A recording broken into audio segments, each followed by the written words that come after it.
அனைத்து பத்திரிகை உள்ளங்களுக்கும் என்னுடைய மனமார்ந்த நன்றி. என்னுடைய பேர் எல்எஸ் பிரபு. நான் முன்னாள் லயோலா கல்லூரியினுடைய மாணவர். நான் காங்கிரஸ் கட்சியில் ஒரு 12 ஆண்டுகளாக விவசாய மாநில செயலாளராக மக்களுக்கு சேவை பண்ணிட்டு வந்தேன். தளபதி 2 வருஷத்துக்கு முன்னாடி கட்சி ஆரம்பிக்கையில் நான் கல்லூரி படிக்கிற காலத்துலேருந்து நான் தளபதி ரசிகர். அதனால் கட்சி ஆரம்பிச்சுன்னா உடனடியாக நான் தளபதி கட்சியில் போய் சேர்ந்தேன். யார் மூலமானா நம்ம ரோஹிணி தேட்டர் ரேவந்த் இப்போ மதுரையில் எம்எல்ஏ கேண்டிடேட்டாக இருக்கார். அவர் மூலியமாக புஷியானந்த் பொதுச் செயலாளரை பார்த்து நான் சேர்ந்தேன். அப்போ சேரையில் என்னை அறந்தாங்கி தொகுதியுடைய எம்எல்ஏ கேண்டிடேட்டாக நீங்கள் இருங்க, அதுக்கான மக்களுக்கு சேவை செய்யுங்க அப்படின்னு சொல்லி பொதுச் செயலாளர் நமக்கு ஒரு உத்தரவாதம் கொடுக்குறாரு. அப்போ அந்த உத்தரவாதம் கொடுக்கையில் இந்த ஃபோட்டோவில் இருக்கிறவங்க எல்லாருமே அந்த ஐயா இருக்காங்க, அங்கே ஒருத்தர் உட்காந்துருக்காரு. இவங்க எல்லாருமே கீழே தான் பேசுகிறாங்க, என்ன செலவு பண்ணுவீங்க, என்ன செய்வீங்க அப்படின்னு. நான் மக்களுக்கு ஒரு 60லேருந்து ஒரு 80 லட்ச ரூபாய்ட்டு நான் செலவு பண்ணுறேன். என்னுடைய சொந்த வருமானத்துலேருந்து நான் செலவு பண்ணி மக்களுக்கு நலத்திட்ட உதவியில் நான் போனதுக்கப்புறம் தான் அறந்தாங்கி தொகுதியே தமிழக வெற்றிகள் ஒரு எழுச்சி பெற்றுச்சு. அப்போ மாவட்ட செயலாளராக மக்கள் தளபதி மக்கள் இயக்கத்தில் இருந்த பையன் அவர் பர்வேஸ்னவர், அவரை மாவட்ட செயலாளர் அறிவிக்கிறாங்க.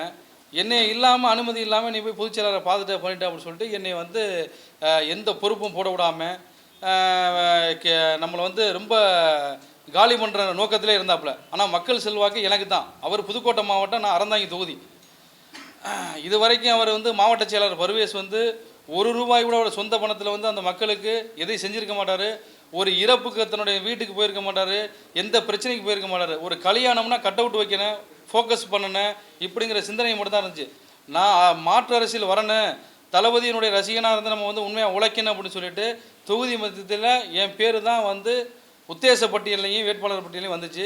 அவர் பொதுச் செயலாளர் உங்களுக்கு கண்டிப்பாக வாய்ப்பு உண்டு தம்பி அப்படின்னு சொல்லி நம்ம சொன்னார்.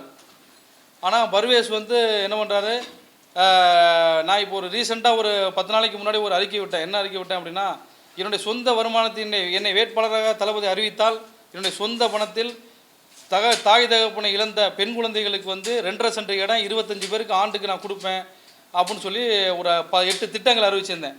இதெல்லாம் அவருக்கு ஏற்றுக்கிற முடியலை. இது எப்படி நீங்கள் அறிவிக்கிறீங்க பண்ணுறீங்க அப்படின்னு சொல்லி என் கூட ஒரு வாக்குவாதத்தில் இருந்தார். அதுக்கான ஆதாரங்கள்லாம் இருக்குது. அதுக்கப்புறம் இப்போ ஒரு 4 நாளைக்கு முன்னாடி ஃபோன் பண்ணி இப்போ எனக்கு என்ன தான் பதில் சொல்கிறேன், ஏன்னா நம்ம மாவட்ட செயலாளர் நம்ம பகைச்சிடக்கூடாது, கட்சி உள்ள 1000 பிரச்சனைகள் இருந்தாலும் நம்ம தளபதிக்காக நம்ம உழைக்கணும் அப்படிங்கிறதுனால 2 வருடங்களாக நான் பொறுமையாக இருந்தேன். நானும் எவ்வளோதோ அவமானப்படுத்துறது மாதிரிலாம் செயல்பாடுகளில் ஈடுபட்டார்.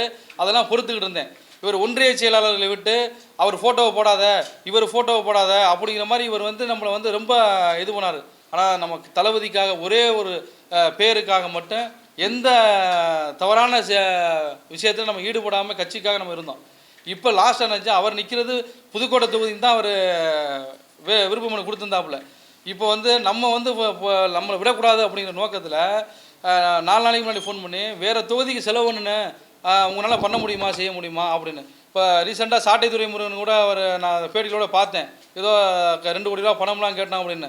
அதெல்லாம் நடந்தது உண்மை. என்னைட்டெலாம் அந்த மாதிரி சாயலில் தான் அவங்க பேசுனாங்க. அதாவது வெளிப்படையாக சொல்லாமல் நீங்கள் தனியாக பாருங்கள், தனியாக பேசுங்க அப்படிங்கிற மாதிரி தான் சொன்னாங்க. அதுக்கப்புறம் சரி ஓகே நம்ம பேசிக்கிறோம் அப்படின்னு சொல்லிட்டு தளபதியாக அறிவிச்சா நிற்போம். நான் என்னுடைய நோக்கம் மக்களுக்கு சேவை செய்ய தான் வந்திருக்கணும், யாருக்கு பணம் கொடுத்து சீட்டு வாங்கி நான் நிற்கணும்னு அவசியமே எனக்கு இல்லை. அப்படிப்பட்ட சீட்டு நமக்கு தேவையில்லை அப்படின்னு நான் கொஞ்சம் நாள் அமைதியாக இருந்துட்டேன். திரும்ப அவர் ஃபோன் பண்ணி உங்கள் பேரையும் தான் நான் கொடுத்துருக்கிறேன் தளபதிக்கிட்ட அப்படின்னு முந்தானத்தை சொல்கிறாப்புல. உங்கள் பேரையும் தான் கொடுத்துருக்குறேன், ஆனால் தளபதி யாரை அறிவிக்கிறாரோ நம்ம சேர்ந்து செயல்படுவோம் அப்படின்னு. என்னை விஜய் தளபதிக்கிட்ட நான் கட்சியில் சேர்ந்ததுலேருந்து நான் ஒரு காங்கிரஸ் கட்சியில் இருந்தாலும் இது வரைக்கும் தளபதிக்கிட்ட என்னை கூட்டிகிட்டே போகலை. அப்போ அவர் என்ன பண்ணுறாருன்னா, என்னை மாவட்ட செயலாளர் நீங்கள் தான் அறந்தாங்கி தொகுதிக்கு உங்களை நான் பிரித்து தர்றேன் அப்படின்னு சொல்லிட்டு எனக்கு வாக்குறுதி கொடுக்குறாப்புல. கொடுத்துவிட்டு அதுக்கப்புறம் நீங்கள் போய் இணைச் செயலாளராக இருங்க அப்படின்னு சொல்லிட்டு இப்போ அந்த பொறுப்பெல்லாம் போட்டாங்கல்ல, அப்போயில என்னை என்னுடைய ஆதார் கார்டு எல்லாத்தையும் வாங்கி ஒரு பொறுப்புக்கு அறிவிக்கிறதுக்கு சென்னைக்கு வர சொல்கிறாப்புல. இப்போ நான் சென்னைக்கு கரெக்டாக அவர் உள்ளே போகையில் ஒரு 3 மணிக்கு, நீங்கள் 5 மணிக்கு வந்துருங்கிறாங்க, 3 மணிக்கு போகணும். இல்லை தலைவா உங்களுக்கு இப்போ வேணாம், உங்களுக்கு பெரிய பொறுப்பாக நம்ம கொடுத்துருவோம் அப்படின்னு சொல்லிட்டு நம்மளை சொல்கிறாப்புல. சரி ஓகே நம்ம மாவட்ட செயலாளர்கிட்ட போய் பிரச்சனை சண்டை பண்ண கூடாதுன்னு சொல்லிட்டு நான் பொறுமையாக அதனையும் கடந்து வந்துட்டேன். இப்போ ரீசெண்டாக அங்கே என்ன பண்ணுறாப்புல, அவர் ஒரு இஸ்லாமியர் சமூகத்தை சேர்ந்தவர். சாதியின் அடிப்படையிலையும் அவர் உள்ளுணர்வுலாம் பண்ணுறாரு. முதல்ல சேரையில் அவர் என்ன இது இருக்காருன்னு நமக்கு தெரியாது. அங்கே போவையில் ஒரு தவறான ஒரு சிந்தனையை வந்து சொன்னார். எப்படின்னா உள்ளே நிற்கிறது ஒரு 6 பேர் ஒன்றிய செயலாளர் நிற்கிறாங்க, நான் வந்து உட்காந்துருக்கிறேன். அப்போ இந்த 6 பேர் இல்லை 2 பேர் யாருன்னு எனக்கு தெரியும், மீதி 4 பேர் யாருன்னு எனக்கு தெரியாது. அப்போயிலும் வேற ஒரு சமூகத்தை சொல்லி நான் அந்த சமூகம் அப்படிங்கிற மாதிரி அவர் சொன்னார். அவள் ஏன் இதை சொல்கிறாரு எனக்கு அப்போ தெரியலை. ஒருவேளை அவங்க யாரும் இருந்திருப்பாங்களோ இருக்கு அப்படின்னு நான் அதை விட்டுட்டேன். அது கடந்த ஒரு 2-3 மாதத்துக்கு அப்புறம் தான் அது விவரமே எனக்கு தெரிஞ்சிச்சு. இவர் வந்து இது எதுக்காக சொன்னார் அப்படிங்கிறது ஒரு விவரம் தெரிஞ்சிச்சு. இப்போ வந்து அறந்தாங்கி தொகுதியில் அவருக்கு யாரை தெரியும், யார் வீட்டுக்காச்சும் போயிருப்பாப்புலையா, இல்லை ஒரு இறப்புக்கு போயிருப்பாப்புலையா, அந்த மண்ணில் அறந்தாங்கி தொகுதியில் மண்ணில் யார் இருந்தாலும் அதை தளபதி யாரை வேணுமாலும் அறிவிக்கட்டும். பர்வேஸ் என்ற ஒரு மாவட்ட செயலாளர் வந்து புதுக்கோட்டையில் உள்ள அறிவித்தால் நான் சுயேட்சையாக நாம் களங்காண்றதுக்கு நான் தயாராக இருக்கிறேன். ஏனென்று சொன்னால் அவர் வந்து ஒரு சரியான எல்லாரையும் அரவணைச்சு மக்களுக்கு வந்து சேவை பண்ணுற நோக்கம் இல்லை, ஃபோக்கஸ் மட்டும்தான் அவருக்கு வந்து. இங்கேருந்து யாரும் புதுக்கோட்டை மாவட்டத்திலேருந்து அவரை மீறி யாரும் தளபதியை பார்த்துடக்கூடாது, பொதுச்செயலரை பார்த்துடக்கூடாது, யாரும் பார்த்துடக்கூடாது அப்படிங்கிறது ரொம்ப தெளிவாக இருப்பல. ஒரு ஃபோட்டோ எடுத்து சும்மா ஒரு யதார்த்தமாக ஒரு ஆதரவுனாவோ ஒரு பொதுச்செயலாளர் எங்கேயோ பார்க்குற முடிச்சுக்கிறங்க, ஒரு ஃபோட்டோ எடுத்து வச்சா ஆகா இவன் பார்த்துட்டா இவன் கதை முடி அப்படிங்கிற நோக்கத்துக்கு அங்கே ஆளுகளை செட் பண்ணி வச்சுக்கிட்டு அந்த ஒரு கேவலமான ஒரு தரமற்ற ஒரு செயல் அவர் வந்து ஈடுபட்டு இருக்காரு. அதனால் தளபதி வந்து நாளைக்கு வந்து வேட்பாளர் அறிவிக்கிறது மாதிரி தகவல் வந்திருக்கு. இது வரைக்கும் நம்மளை வந்து எப்படின்னா இப்போ வந்து என்னென்னா அவர் அறந்தாங்கி என்னென்னா பிரபுராஜாவை வந்து நம்ம எதிர்த்து பண்ணோம்னா எங்களுடைய சமூக ஓட்டு அங்கே அதிகம், அங்கே வந்து அறந்தாங்கி என்னுடைய சமூக ஓட்டு அதிகம், இவரை பகைச்சிட்டோம்னா நமக்கு சிக்கலாகி போயிடும் அப்படின்னு சொல்லிட்டு இப்போ 2 நாளாக சமரசமாக நம்மள்ட்ட பேசிக்கிட்டு இருக்காப்புல செஞ்சுக்கிட்டு. நான் என்ன சொல்கிறேன், அறந்தாங்கி மூலம் நீங்கள் யாருக்கு வேணுமாலும் சீட்டை கொடுங்க, அதுக்கு தளபதிக்காக தளபதியோடைய பேருக்காக நாங்கள் உழைக்கிறதுக்கு தயாராக இருக்கிறோம். மாவட்ட செயலாளருக்கு அங்கே இப்போ அறந்தாங்கி கொடுத்தா அவர் டெபாசிட்டை இழப்பார். நான் சுயேட்சையாக களங்காணுவேன். ஏன்னா எனக்கு அரசியல் அனுபவம் இருக்குது, என்னுடைய சொந்த பணத்தை, அதாவது இது வந்து நம்பிக்கை மோசடின்னு சொல்லுவோம். அதாவது ஒருத்தனுக்கு வந்து எப்படின்னா இதை பண்ணுங்க அதை பண்ணுங்கன்னு சொல்லிட்டு இதை வந்து நான் முன்னாடியே வந்து தலைமை கழகத்துக்கு சொல்லிட்டேன், ரோகிணி தேட்டர் உரிமையாளருக்கு சொன்னேன், இப்போ ரேவந்துட்டு சொன்னேன், பொதுச் செயலாளரை பார்த்து விருப்ப மனுவை கூட கொடுத்தேன், எல்லாத்தையும் கொடுத்து விவரத்தையும் சொல்லிட்டேன். ஆனால் அதுக்கான எந்த ஸ்டெப்பையுமே அவங்க வந்து எடுக்கலை. எனக்காக ரொம்ப போராடி ரோகிணி தேட்டர் ஓனர் சொன்னாப்புல. ஆனால் அவரையும் வந்து இவன் சொல்கிறாப்புல எங்கள் தாத்தா அரசியல்வாதி, எங்கள் அப்பா அரசியல்வாதி, நான் அரசியல் 3வது தலைமுறை அரசியல்வாதி, என்னை மிஞ்சி நான் கையெழுத்து போட்டால் தான் 6 மாவட்டத்தில் நான் கையெழுத்து போட்டால் தான் எவனுக்கு தான் சீட்டு அப்படிங்கிறாப்புல. அந்த மாதிரி என்கிட்ட சவாலாக பேசுகிறாப்புல. அதே மாதிரி என்ன வாட்ஸ்அப் காலில் தான் பேசுவாப்புல. குற்றம் உள்ள வந்து வாட்ஸ்அப் காலில் பேசுவான், நேர்மையாக இருக்கிறேன் நேர்மையாக ஃபோன் பண்ணி நேரடியாக பேசுவாப்புல. அப்படி பேசுகிறதில்ல, வாட்ஸ்அப் காலில் தான். ஆனால் வாட்ஸ்அப் காலில் பேசினா உடனே ரெக்கார்ட் பண்ண முடியாது, செய்ய முடியாது. நான் என்ன சொல்கிறேன், தளபதியை நேசித்து வந்தேன், நான் ஒரு தளபதி ரசிகனாக வந்தேன், என் சொந்த பணத்தை நான் செலவு பண்ணி தான் செஞ்ச மக்களுக்காக. என்னுடைய அனுபவத்துக்கு சொல்கிறேன். கடந்த ஒரு 1.5 வருஷமாக நிறைய நடத்துகிற மே 1க்கு உழைப்பாளர் தின, தளபதி பிறந்த நாள், மாநாடு, எல்லாத்துக்கும் நீங்கள் அறந்தாங்கி மக்கள்கிட்ட யார்கிட்ட விசாரிச்சு கேட்டாலும் எல்எஸ் பிரபுன்னு தான் பேர் வரும் வந்து தாவேக்கால. அப்படி உள்ளதை இவனை விட்டால் நம்மளை மிஞ்சி பண்ணிடுவான், செஞ்சிடுவான்னு. இதே மாதிரி எல்லா மாவட்டத்துலேயுமே இருக்குது. இந்த மாவட்ட செயலாளர்கள் பண்ணுறதுனால தளபதியினுடைய பேரை கெடுத்துக்கிட்டு இருக்காங்க. இதை வந்து இந்த மாவட்ட செயலர் என்ன பண்ணுறான்னு தலைமை வந்து கண்காணிக்கணும். ஒரு பையன் வந்து இப்போ வந்து ஒரு தகப்பன் தாய் தகப்பன் இருக்காரு, எங்கள் தகப்பன் வந்து தளபதி தான். அப்போ புள்ள தவறு பண்ணுச்சுன்னா கொலவையே பண்ணிட்டு வந்தாலும் புள்ள ஏற்றுக்க முடியுமா? தப்புன்னு சொல்லணும். அப்போ தான் அந்த கட்சி வளரும். இல்லைன்னா இது வளராத அளவுக்கு இவங்க பண்ணிடுவாங்க. மாவட்ட செயலாளருக்கு வந்து அறிவித்தால் டெபாசிட்டு அறந்தாங்கில் அவர் வந்து காலி பண்ணுவார், காலியாக. ஏன்னா அவருக்கு ஓட்டு போட மாட்டாங்க. எப்படி ஓட்டு போடுவாங்க? இன்னொரு மாவட்டத்தில் உள்ளவரை, இன்னொரு தொகுதியில் உள்ளவரை, இந்த தொகுதியில் வந்து ஏதாச்சும் நல்லது பண்ணியிருக்கணும், மக்களாக கலந்துருக்கணும். மெயின் அடிப்படை விஷயம் என்ன, ஒரு மக்கள் வந்து ஒரு இறப்புனா உடனே வரணும், ஒரு சின்ன ஸ்டேஷனில் பிரச்சனை அப்படின்னா உடனே நம்ம மாவட்ட செயலாளர் ஃபோன் பண்ணி சொல்லணும். இதுதான் ஒரு சராசரி. இது இந்த விஷயத்தில் எதையுமே அவர் வந்து பண்ணதில்லை. அதனால் என்னுடைய விஷயத்தை நான் என்னுடைய ஆதங்கத்தை தளபதிக்கு வந்து இதை கொண்டு போகணும், இதை வந்து செயல்படுத்தணும் அப்படின்னு. ஆனால் அவர் எப்படி இது 3 தலைமுறை அரசியல் சொல்கிறாரோ அதே போன்று நானும் சொல்கிறேன். நான் முதல் தலைமுறை அரசியல், என்னுடைய அரசியல் அனுபவத்தில் சொல்கிறேன். மாவட்ட செயலர் பர்வேஸுக்கு வந்து அறந்தாங்கி ஒதுக்கினால் அவர் டெபாசிட் காலியாக சுயேட்சை வேட்பாளராக அதுக்காக எந்த லெவலுக்கு இறங்கி நான் மக்களுக்கு பணியாற்றுவேன் என்பதை தெரிவித்துக் கொள்கிறேன். எனக்கு வந்து பொதுச் செயலாளர் ரேவந்த் மூலியமாக போய் சேர்ந்தோம். ஐயா எல்லாருமே வந்திருந்தாங்க. இந்த பாருங்க,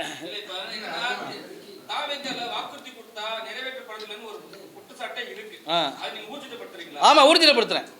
இதெல்லாம் வந்து விஜய் சாருக்கு தெரியாது இருக்கு. இது தெரியும், அவருக்கு தெரியல. எப்படி தெரியாம இருக்கும்? அப்ப எல்லாருமே வந்து பிரஸ் மீட் கொடுக்குறீங்க. அங்க விஜய் சார எல்லாருமே பிரஸ் மீட் கொடுக்குறீங்க. எல்லாருமே இன்ஸ்டால போடுறீங்க. இன்ஸ்டா பாக்குறாங்க, எல்லாம் பண்றாங்க. அப்படி இருந்தா அவருக்கு தெரியாம இருக்குது என்ன காரணம்? அதுக்கு காரணம் என்னன்னா, அவர்கிட்ட போன் இல்லையா?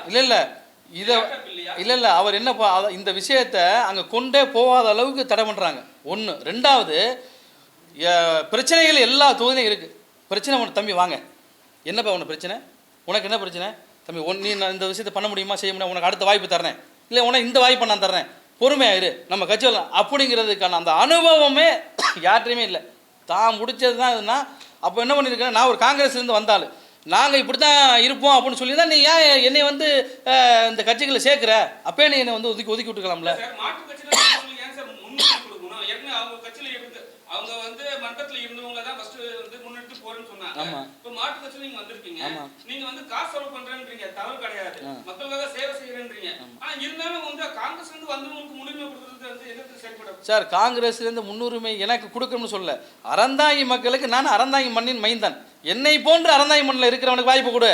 இன்னொரு தொகுதியில் உள்ளவன் இல்லை இன்னொரு தொகுதியில் உள்ள ஆள் வந்து எப்படி வந்து எங்கள் உங்களுக்கு ஏதாச்சும் ஒரு நலத்திட்ட உதவி செஞ்சுருக்காப்லையா, எப்படி செய்வாப்புல தெரியுமா? நம்மளை ஆர்கனைஸ் பண்ண சொல்லிடுவாப்புல, செலவெல்லாம் நம்ம, ஃபோக்கஸ் அவங்க.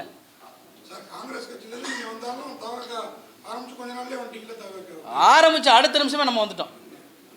தளபதி வந்து முதலாக விக்கிரவாண்டி மாநாடு போட்டோடனே மாநாட்டுக்கு நான் வந்து என்ட்ரி ஆகி நான் என்னுடைய பிரச்சனைகள் எல்லாத்தையுமே பொதுச் செயலாளர்கிட்ட சொல்கிறேன். ஐயா, நான் ஏற்கனவே காங்கிரஸில் இருந்திருக்கிறேன், என்னை வந்து நீங்கள் என்ன கொடுத்தாலும் நான் ஏற்றுக்கிட்டு பயணியாற்ற தயார். பார்த்தோம், எல்லாத்தையும் வச்சோம். ஆமாம், இந்த பாருங்க.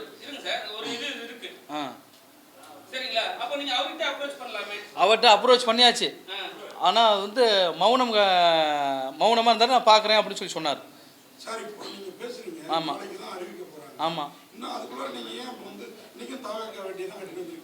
ஆமாம். ஐயா, என் பேரை சொல்லணும்னு இல்லை, மக்களுக்கு சேவை செய்யணும். அது அறந்தாங்கி தொகுதியில் ஒரு சிம்பிளாக ஒரு கான்செப்ட் தெரிஞ்சுங்க. எங்கள் ஊரில் ஒரு பையன் ஆக்சிடென்ட் ஆகிட்டாப்புல, மணமேல்களுடைய ஒன்றியத்தில் ஒரு பையன் ஆக்சிடென்ட் ஆகிட்டாப்புல. ஆக்சிடென்ட் ஆனால் அங்கே ஒன்றிய செயலாளர்லாம் சின்ன பசங்க, யாருக்கும் அனுபவம் இல்லை. உடனே வந்து ஒரு இன்ஸ்பெக்டர்கிட்ட பேசணும் அப்படின்னா அந்த மாவட்டத்தில் யார் அங்கே ஒரு பெரிய ஆளாக இருக்காங்களோ அவங்க தான் பேசினா தான் அவங்க கேட்பாங்க. அந்த கெப்பாசிட்டிலாம் இங்கே யாருமே இல்லை. அப்போ இல்லாமல் இருக்கையில் என்ன பண்ணு, அனுபவம் வாய்ந்த ஆளுகளை இங்கே வந்து வைக்கணும். நான் இல்லை, என்ன மாதிரி ஒரு 4-5 பேர் வந்திருக்காங்க, ஏடிஎம்கேலேருந்து வந்திருக்காங்க, இன்னொரு பிஸ்னஸ்மேன்லேருந்து வந்திருக்காங்க, அமமுகலேருந்து வந்திருக்காங்க. இப்போ என்ன மாதிரி உள்ளவங்களை அவங்கள வந்து ஒரு ஆளை வந்து பாரு அப்படின்னா தான் தொண்டர்களுக்கு வந்து ஒரு மகிழ்ச்சியாக இருக்கும். எதுவுமே இல்லாமல் நான் வந்து புதுக்கோட்டை மாவட்டத்தில் அவர் பேசுகிறது என்ன, ஒன்றிய செயலாளர்கிட்ட பேசும்பாங்க, அவர்கிட்ட இதுக்காக நான் வர முடியாது அப்படின்னு சொல்கிறது.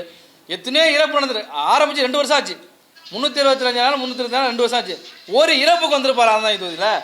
இல்லை ஒரு மக்களுக்கு பிரச்சனைன்னு சொல்லி ஒரு போராட்டத்தில் கலந்துருப்பாரா? கலந்துருக்க மாட்டாப்புல. ஆனால் ஒரு கல்யாணம் நடந்துச்சுன்னா முதல் பேருக்கு தலைமையில் அவர் பேரை போடணும், ஃபுல்லாக கட் அவுட் வைக்கணும். எத்தனை கட் அவுட் வச்சுருக்காங்க என்ன? இது அரசியல். அவர் இஸ்லாமிய வகுப்பை சேர்ந்தவர். அவர் இஸ்லாமியராக இருந்துக்கிட்டு நான் ஒரு கிறிஸ்தவர், என்னை கிறிஸ்தவராக இருந்துக்கிட்டு என்னையவே அவர் வந்து ஒரு வேற மாதிரியான ஒரு தாட்டில் ப்ராசஸில் பேசுகிறாரு. அது ஓப்பனாக சொல்ல முடியாது. சொல்லணும்னா தளபதி கிட்ட வந்து அது ஓப்பனாக ஒரு நாள் அது அதை இதை வந்து வெளியிடுறது மாதிரி வரும்.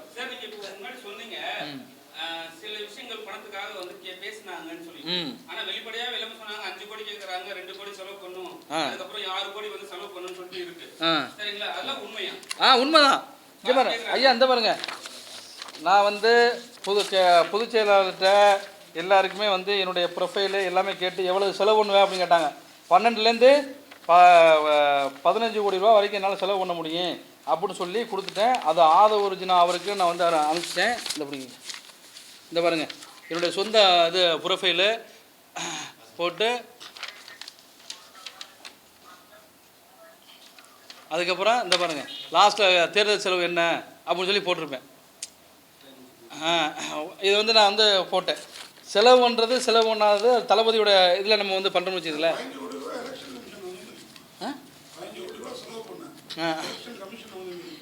இல்லை, அனுமதிக்காது, அப்படி அனுமதிக்காது. அந்த மாதிரி நீங்கள் பண்ண முடியுமான்னு அவங்க கேட்டாங்க. நான் பண்ணுறதுக்கு இந்த தகுதி இருக்குது அப்படின்னு சொல்லி என்னோட தகுதியை நான் சொன்னேன். சங்கீதா அவருடைய மனைவி விவாகரத்துக்கு போனப்போ அவங்களே திமுக தூண்டி விட்டு தான் பேசினதா இன்னைய வரைக்கும் சொல்லிட்டு இருக்காங்க. சரி, அப்படி ஒண்ணு நடக்கவே இல்லைங்கிறது தெரிஞ்சவங்களுக்கு தெரியும். இன்னைக்கு நாளைக்கு உங்களே அதான் சொல்லுவாங்க. காங்கிரஸ் நீங்க வேற காங்கிரஸ்ல ஐயா இல்லை இருந்ததுனா வந்து இருங்க. அதான் நல்லா கேட்டுக்கிறேங்க. 2 வருடமாக மக்கள் சேவை மட்டும்தான் நான் செஞ்சுருக்கேன். தமிழக வெற்றிகளை தளபதி ஒரு பேருக்காக மட்டும்தான். என்னை எவ்வளோதோ முட்டுக்கட்டையெல்லாம் போட்டாங்க. அந்த முட்டுக்கட்டைகள்லாம் அமைதி மட்டும்தான் காத்தேன். அமைதி மட்டும்தான் காத்தேன். இப்போ நான் என்னுடைய கோரிக்கை நான் என்ன சொல்கிறேன் அப்படின்னா, ஒரு வேட்பாளரை நம்ம அறிவிக்க போகிறாங்க. மாவட்ட செயலாளரை பர்வேஸாக அறிவிக்கணும். அவர் தொகுதியில் அவர் அறிவிக்கட்டார். அவர் என் தொகுதிக்கு என்ன பண்ணியிருக்காரு, என்ன பண்ணியிருக்காரு? அப்போ என் தொகுதியில் இன்னும் எத்தனை பேர் இருக்காங்க? என்ன மாதிரி விருப்பமனு கொடுத்தவங்க எத்தனை பேர் இருக்காங்க? இப்போ விருப்பமனு கொடுத்தவங்க அத்தனை பேரை கூப்பிட்டுருக்கலாமே. இப்போ திமுகவில் பார்த்தீங்கன்னா எல்லாரையும் கூப்பிட்றாங்க. கூப்பிட்டு அது மாதிரி எங்களை கூப்பிட்டுருந்தா நாங்கள் எங்களுக்கெல்லாம் ஒரு சூஸ் பண்ணி ஒரு ஆளை நியமிங்க அப்படின்னு சொல்லி நாங்கள் சொல்லிப்போமே, விட்டு கொடுத்துருப்போமே.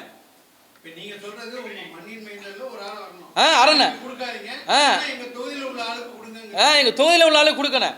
மாவட்ட செயலாளருக்கு எப்படி கொடுக்க முடியும்?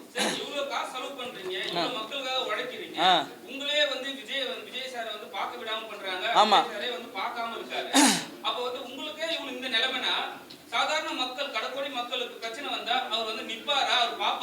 அந்த விஷயத்தினால தான் என்ன சொல்கிறேன், நான் வந்து தளபதி விக்ரவாண்டி மாநாட்டில் வரையிலே நான் வந்து கட்சியில் சேர்ந்துட்டேன். சேர்ந்ததுக்கு அப்புறம் இது வரைக்கும் மாவட்ட செயலாளர் என்னை கூட்டி போய் விஜய் கிட்ட அறிமுகப்படுத்தலை. ஏன் அறிமுகப்படுத்தலை அப்படின்னா, அவரை மீறி என்னால் விஜயை பார்க்க முடியும். ஏன்னா நான் ஒரு இயக்குனர், நான் ஒரு தயாரிப்பாளர், நான் லயலா கல்லூரியில் இருந்தாலும் எல்லாருக்குமே வந்து என்னை மீறி பார்க்க முடியும். ஆனால் ஒரு மாவட்ட செயலாளர் நம்ம மீறி போக வேணாம் அப்படின்னு சொல்லிட்டு அந்த மரியாதைக்காக இருந்தேன். அப்படி இருந்தால் என்னைய இப்போ வந்து வேட்பாளர்லையும் நீ வந்து என் ஊரில் என் தொகுதியிலே வந்து என் ஊரில் காரனுக்கு ஒருத்தனை கொடுக்காம நீ இன்னொரு மாவட்டத்தில் உள்ள ஆள் வந்து நீ வந்து வேணும்னு, அதுவும் இதுவெல்லாம் இல்லை, புதுக்கோட்டை தான் நிற்கிறோம்னு பேர். இப்போ என்னென்னா, இப்போ இதை நம்ம நிற்கலைன்னா பிரபு எப்படி கேட்டுருவாங்க, பிரபு தான் கொடுக்குற மாதிரி வந்துடும், அப்போ நம்ம இவர் தடை பண்ணணும், அப்போ நம்மளே நின்றுவோம் இங்கே அப்படிங்கிற நோக்கத்துக்கு பணம் கேட்காம கேட்குறாரு. அதுக்கான ஆதாரம் மட்டும் இருக்குது.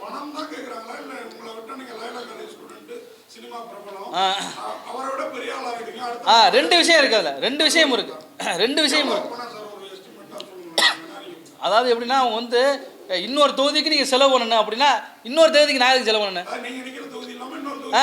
அதுக்கு எதுக்கு நான் செலவு பண்ணணும்? என் தொகுதிக்கு என் மக்களுக்கு தான் நான் செலவு பண்ண முடியும். நான் இன்னொரு தொகுதிக்கு எதுக்கு செலவு பண்ணணும்னு கேட்குறேன். இன்னொரு தொகுதி எனக்கு யாருன்னு தெரியாது. என் தொகுதி மக்களுக்கு தான் அந்த நலத்திட்ட உதவிகள் நான் செய்ய முடியும். கன்ஃபார்ம்லாம் இல்லை. தளபதி வந்து இப்போ மாவட்ட செயலர் வந்து நேற்று முந்தாந்து என்னை ஃபோன் பண்ணுறாப்புல, உங்கள் பேரையும் நான் கொடுத்துருக்குறேன், என் பேரும் இருக்குது, தளபதி யார் அறிவிச்சாலும் நம்ம வந்து செயல்படுவோம், நீங்கள் உடனே கிளம்பி வாங்க அப்படின்னாப்புல. நீங்கள் புதுக்கோட்டையில நீங்கள் நிற்கிற நீங்கள் ஏன் அறந்தாங்கி வர்றீங்க அப்படிங்கிற கேள்வியை நான் கேட்குறேன். இல்லை, தலைமை வந்து என்னை விருப்பப்பட்டு நிப்பாட்டுது. எந்த தலைமை நிப்பாட்டம்? இன்னொரு தொகுதி சம்மந்தம் இல்லாமல் வந்து பக்கத்தில் அறந்தாங்கி பக்கத்தில் இது இருக்குது, ஆலங்குடி இருக்குது, அதை கூட நம்ம சொன்னாலும் ஏற்றுக்கலாம். புதுக்கோட்டைக்கும் நிப்பாட்டுறது வந்து சாத்தியமில்லாத கூறு. அவர் அப்படி நம்மளை வந்து நம்ம ஏதாவது பிரச்சனை பண்ணிடுவோமோ, செஞ்சிருவோமோ, பண்ணிடுவோமோ அப்படிங்கிற நோக்கத்தில் அப்படி தாசாப்படுத்துறாரு. அப்படி இல்லை, இதுக்கு வந்து தக்க நடவடிக்கை வந்து தளபதி எடுக்கணும். இது எடுக்கலை அப்படின்னா அறந்தாங்கி தொகுதியில் சுயேட்சை வேட்பாளராக நின்று டெபாசிட் அவங்க இழப்பாங்க, அவங்களோட ஒரு ஓட்டு வாங்கி காப்பீங்க. சவாலை நான் இங்கே ஏற்றுக்கேன். சார் என்ன அதாவது எப்படின்னா சார், அங்கே வந்து ஃபோக்கஸ் மட்டும் தான் சார். கட் அவுட்டில் யார் பேனர் போடணும்? அவர் பாவம் தளபதி வந்து ரொம்ப நல்ல மனுஷன். அவர் வந்து என்ன விவரம் தெரியுதா, விவரம் தெரியாது தெரியல, ஃபோக்கஸ் மட்டும்தான்.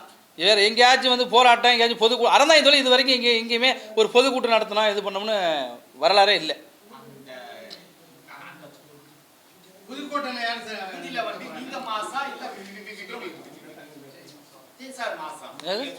ஆமாம் ஆமாம் ஆமாம்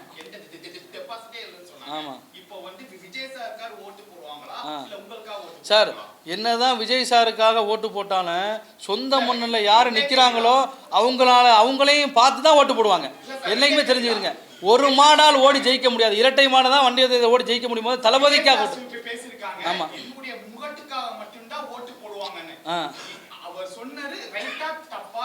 இல்லை, அவர் முகத்துக்காக ஓட்டு உண்டு, ஆனால் வெற்றி வாய்ப்பு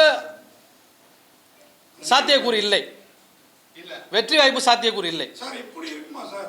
ஏன்னா பிஜேபியோட பி டீம்னு நிறைய மீடியாக்கள் சொல்லிட்டு இருக்கு. ஆமா. இப்ப நீங்களும் ஒரு கிறிஸ்துவர்ங்கறீங்க.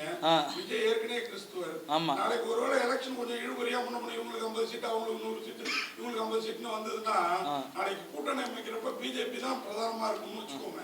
வச்சுக்கிட்டா உங்கள்கிட்ட ஒரு வேளை நீங்க இவ்வளவு கிறிஸ்துவர் இருக்கிறாங்களேன்ற எண்ணத்தினால விஜய் அவாய்ட் பண்றாரோ, அவரை சார்ந்தவங்க அவாய்ட் பண்றாங்க. இல்லை, அது வந்து எனக்கு வந்து ஒரு சந்தேகம் ஒன்று இருக்குது. என்ன சந்தேகம் இருக்குது அப்படின்னா, இப்போ அவர் இருக்காங்கல்ல, லாட்ரி மார்ட்டின் ஃபேமிலி இருக்குல்ல, அந்த லாட்ரி மார்ட்டின் ஃபேமிலி எடுத்துக்கிறங்க. அவங்க லீமா ரோஸ் மேடம் வந்து இது வரைக்கும் அவங்க அரசியல் எந்த இதில் ஐஜேக்கில் இருந்தாங்கன்னு நினைக்கிறேன். அவங்க திடீர்னு பார்த்தீங்கன்னா ஏடிஎம்கேல போய் இப்போ வந்து லால்குடியில் சீட் வாங்கியிருக்காங்க. ஒன்று. ரெண்டாவது, அவர் பையன் வந்து அங்கே பிஜேபியில் பாண்டிச்சேரியில் கூட்டணி. இங்கே ஆதவர்ஜினா வந்து கூட்டணி வர்றதெல்லாம் தடுத்தாரா தடுக்கலைன்னு நமக்கு தெரியல. இவர் தனிமையில் இருக்கார். இது வந்து எங்களுக்கு சந்தேகத்தின் பேரில் ஒரு இது இருக்குது. நிற்கிறாங்க. பையன் வந்து பிஜேபி கூட்டணியில் நிற்கிறார். பிஜேபி இவர் தாவேகா கூட்டணியில் நிற்கிறாரு. அப்போ இது வந்து என்னென்னா, இது வந்து ஒரு சந்தேகத்தின் பேரில் இருக்குது. ஆனால் வந்து சந்தேகம்னா எப்படின்னா, நம்ம வந்து நல்லா ஒரு என்னுடைய அரசியலில் நான் இருந்ததுக்கு வரைக்கும் சொல்கிறேன்.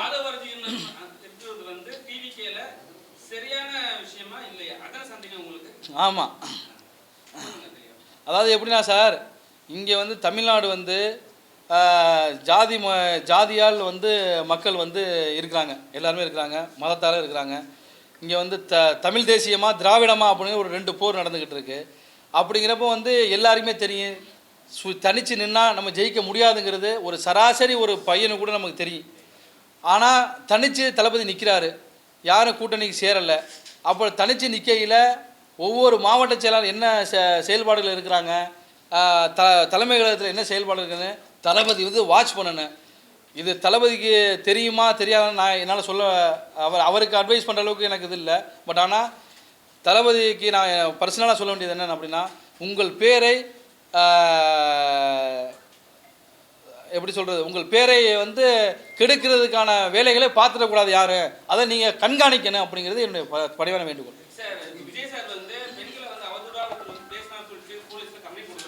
ஆமா. ஆமா. ஆனா வந்து டிவில இருக்க நண்பர்கள் கமெண்ட்ஸ்ல போயிட்டு பெண்களை ரொம்ப ரொம்ப அவதூறா பேசுறாங்க.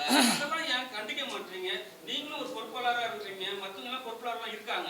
அவங்க ஏன் இந்த ஒரு வார்த்தை கூட இது மாதிரி பெண்களை பத்தி பேசாதீங்க, ஏன் எதுவுமே சொல்ல மாட்டாங்க? ஆனா மத்தவங்க யாராவது வந்து அவங்க கட்சிக்காரராக ஒரு வார்த்தை பேசிட்டா மட்டும் கொந்தளிக்கும் போது ஏன் நீங்க யாரும் பேச? இல்லை, இதை வந்து உண்மையாகவே வந்து ஒரு ஹியூமன் பீயா தளபதி வந்து ஸ்ட்ரிக்டாக வந்து கண்டிக்கணும். தான் செய்தாலும், தான் பிள்ளைகள் செய்தாலும், மற்றவங்க செஞ்சாலும் தவறு தான் என்னை பொறுத்தவரையில். அதுக்கு வந்து ஒருபோதும் வந்து இடம் கொடுக்கக்கூடாது.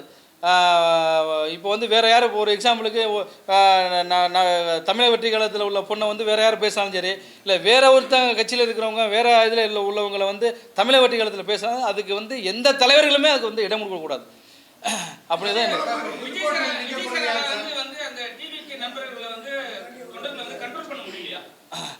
அது அவர் அது எங்களுக்கே புரியலை, அவ்வளோதான் சொல்ல முடியும். எங்களுக்கே புரியலை.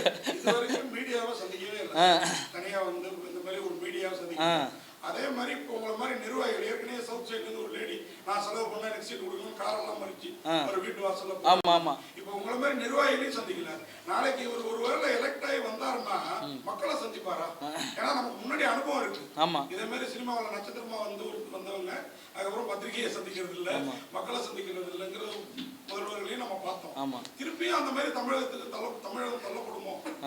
இல்லை சார், அதாவது இப்போ விருப்ப மனு எல்லாருமே தாவேக்கால கொடுத்துருக்காங்க. இந்த விருப்ப மனு கொடுத்தாலும் ஒவ்வொரு தொகுதியில் வந்து 10 பேரை கொடுத்தாலும் அந்த 10 பேரை கூப்பிட்டு யாருப்பா நிற்கிறது, உங்களுக்கு என்னப்பா தகுதிக்கு, எப்படிப்பா நீங்கள் உங்களுக்கு செல்வாக்கு இருக்குது அப்படிங்கிறத ஏன் இவங்க அதுக்கு வந்து இவங்க ஃபஸ்ட்டு ஆரம்பிக்கையிலேயே இவங்க தான் வேட்பாளர் அறிவிச்சிட்டு போக வேண்டியதானே. எதுக்கு வந்து வேப்பப்பா நான் 10,000 ரூபா கட்டி விருப்ப மனு கொடுத்துக்கிறேன், இப்போ எதுக்கு இந்த 10,000 ரூபா கட்டி விருப்ப மனு கேட்குறீங்க? கேட்க வேண்டாமே, நீங்கள் தான் நியமிச்சிட்டீங்களே. நீங்கள் வந்து இவங்க நிப்பாட்டம் நியமித்தாலும் அப்போ எதுக்கு இப்போ வெளியில் வந்து போர்வைக்காக எதுக்கு வந்து நீங்கள் கண்துடைப்புக்காக எதுக்கு நீங்கள் போர்வை அது பண்ணணும்? எதுக்காக பண்ணணும் யோசிச்சு பாருங்கள். அரசியல்னா எல்லாருக்கும் சமம் அப்படிங்கிறது தான்.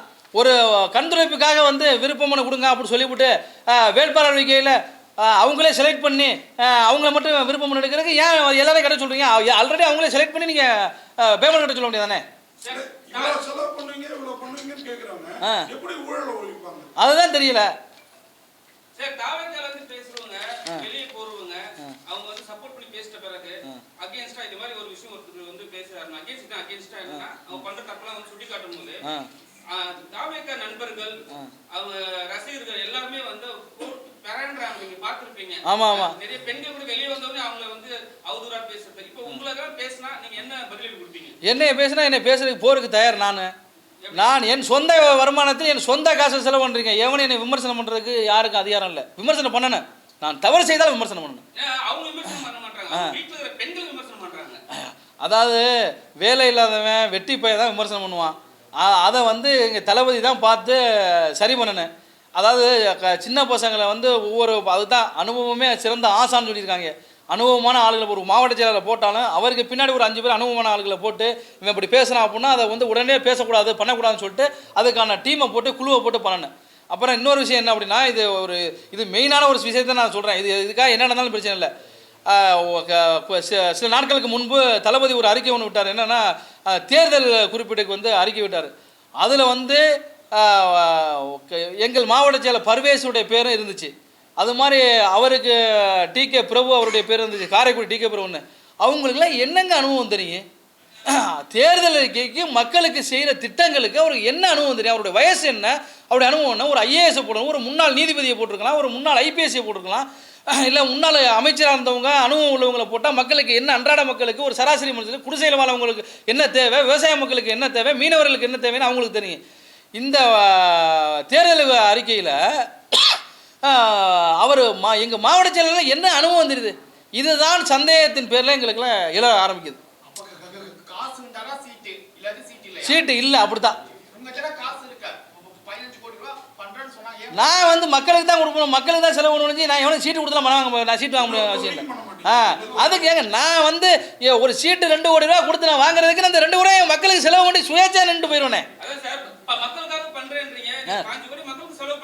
அதுதான் நான் சொல்றேன். அதுதான் இல்லை நான் இப்போ டிவிக்கு சார்ந்து போகல. இப்போ நான் என்ன சொல்றேன், தளபதி வந்து இந்த நான் வந்து 2 வருஷம் இப்போ தளபதியோட பயணிச்சிருக்கிறேன். தளபதிக்காக நான் செலவு பண்ணியிருக்கேன். ஆமாம், என்னை கூட்டிகிட்டே போகலை.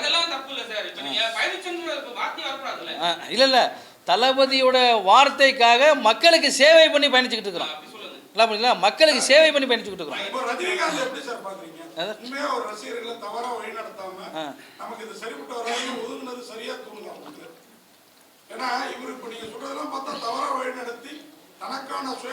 சார் உண்மையிலே அன்பு தலைவர் ரஜினிகாந்துக்கு வந்து ஒரு ராயல் சல்யூட் தான் நான் சொல்லுவேன். அவர் ஒரு நல்ல மனிதர், அவர் நமக்கு தந்தை மாதிரி உள்ளவர், அவர் எப்பொழுதும் நல்லா இருக்கணும்.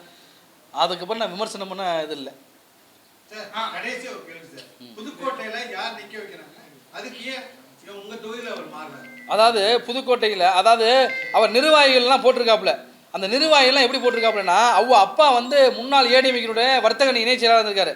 அவருக்கு வந்து உதவியாளராக இருந்தவங்களெல்லாம் இணை செயலாளர் துணை செயலாளர் இப்படி போட்டுவிட்டு நம்மள மாதிரி ஆட்கள் எல்லாம் வந்து ஏன்னா அவரை மீறி யாரும் போயிடாத அளவுக்கு கட்டமைப்பு வச்சிருக்காரு. இல்லைங்க, உங்க தொகுதிக்கு அவர் வர்றதுக்கு காரணம் என்ன? அந்த தொகுதியிலே நிக்கலாம்ல அவரே. அந்த தொகுதியில நிக்கலாம். அங்க வேற யாரும் அப்ரோச் பண்றாங்க அப்படி இல்லை. காசு வாங்கிட்டு அங்க வந்து சாட்டை திரும்ப தொகுதிக்கு 2 கோடி ரூபா பேசுனங்க மாதிரி இப்போ வந்துச்சு, விமர்சனம் வந்துச்சு.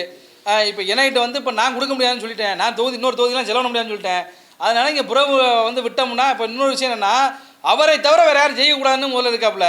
ஜெயிச்சா நம்மளை மிஞ்சி போயிடுவாங்க அப்படின்னு. அங்கே புதுக்கோட்டை மாவட்டத்தில் என்னை நிப்பாட்டினால், தளபதி என்னை அறிவித்தால் அங்கே அதிக வாக்கு வித்தியாசத்தில் நான் தான் வருவேன். சொல்லுங்க ஐயா. சரி, லைலா கல்லூரி மாணவர்களா, அது வந்து என்னை பொறுத்தல அது வந்து பொய்.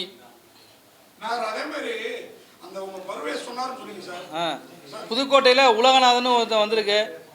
அடுத்து வந்து ஆலங்குடியில் கந்தசாமி, அவர் ஒரு அட்வொகேட்டு. கந்தரவட்டில் சுப்பிரமணியன் சொல்லிட்டு, திருமயத்தில் சிந்து ராமசாமின்னு ஒரு லேடி. அவங்க விராலிமலையில் முருகேசன் ஒருத்தவங்களை. இது வந்து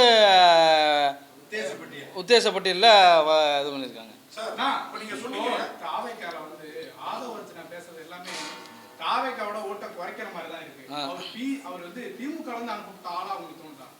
இல்லை இல்லை, அப்படி எனக்கு வந்து தோணலை. அப்படி தோணலை.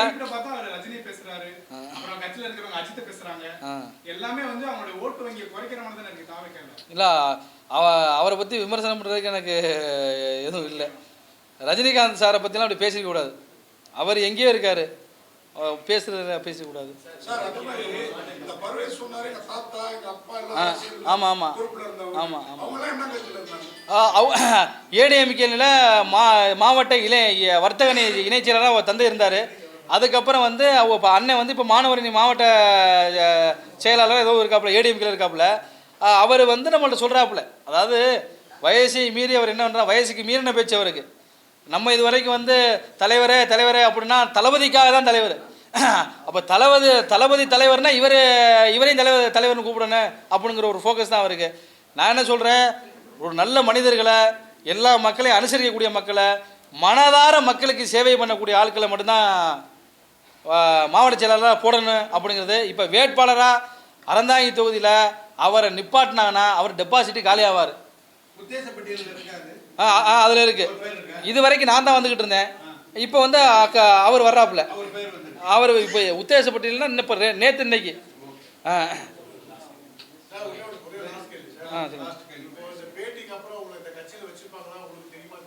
சார் நான் வந்து இந்த பேட்டிக்கு அப்புறம் அந்த கட்சியில் இருக்கிறே இல்லை. மக்கள் செல்வாக்கு உள்ளாள். ஆமாம் ஆமாம் ஆமாம் ஆமாம். அதுக்கான வேலைகள் மும்முரமாக போயிட்டுருக்கு. அதுக்கான வேலைகள் மும்முரமாக நான் ஏற்பாடு பண்ணேன். இல்லை மாவட்ட செயலாளரை அறிவித்தால் இன்னும் என்னுடைய மண்ணில் உள்ளவங்களை யாரை வேணுமோ அறிவித்தால் தாவேகா தலைவர் யாரை அறிவிக்கிறாரோ அதுக்கு பயணியாற்ற நான் தயாராக இருக்கிறேன். மாவட்ட செயலாளர் அறிவித்தால் கண்டிப்பாக சுயேட்சை வேட்பாளர் களம் காணுவேன். ஆமாம். விஜய் வந்து சார் வந்து முக ஸ்டாலின் அப்படியே காப்பி அடிக்கிறாரு. தளபதி அப்படிங்கிற பேரு முக ஸ்டாலினுக்கு தான் ஃபர்ஸ்ட் தளபதிங்கிற பேர் இருந்தது, அதே கொண்டு வந்தாரு. அடுத்து இப்ப முதல்வர் ஆகிறதுக்கு அவரை மாதிரியே ஆசைப்படுற மாதிரி தெரியுது. இதை எப்படி பாக்குறீங்க? அது சொல்ல விமர்சனம் இல்லை. அவரப்பா முதல்வராக இருந்தவர், இவரப்பா இயக்குனராக தான் இருந்தாரு. இந்த ஆசை பேராசையா தெரியலையா உங்களை மாதிரி ரசிகர்களுக்கு? அது வந்து சொல்கிறதுக்கு எனக்கு இது இல்லை.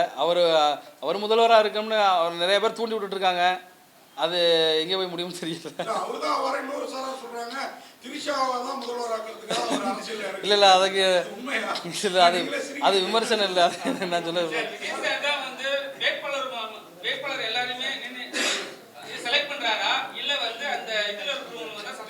இல்லை அதாவது தளபதி விஜய் சாருக்கு வந்து இதெல்லாம் தெரியுமா தெரியலாம் தெரியல. கண்டிப்பாக விஜய் சாருக்கு தெரிஞ்சிருந்தா அவருக்கு வந்து கண்டிப்பாக எல்லாரையும் கூப்பிட்டு கேட்டிருப்பார்.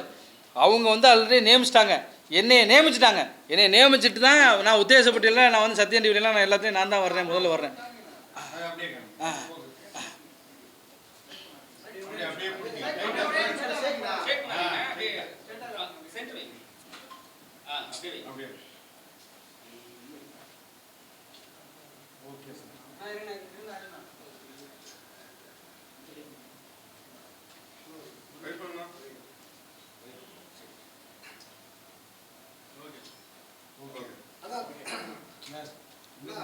தலைவர் ரஜினிகாந்த் அவர் வந்து திமுக ஆதரவாக செயல்படுறதுக்கான வாய்ப்பு இருக்குதுன்னு நினைக்கிறேன்னா, ஏன்னா சீமான் சாட்டை போன்றவர்கள்லாம் வந்து இதோடையும் கேவலமாக வந்து தலைவர் ரஜினிகாந்த் விமர்சிச்சிருக்காங்க. எந்த குரலுக்கு எதுவுமே கொடுக்கல. ஆனால் இவர் ஆதரவர்ஜனை பொறுத்தவரை மட்டும் காலம் பதில் சொல்ல முடியாது. இதுக்கு என்ன அர்த்தம் நினைக்கிறீங்களா? இல்லை அது வந்து அது எனக்கு தெரியல. அதை பற்றி விமர்சனமாக கடந்து போகிறேன். இல்லை அது வந்து நான் நினைக்கிறேன். நன்றி நன்றி நன்றி.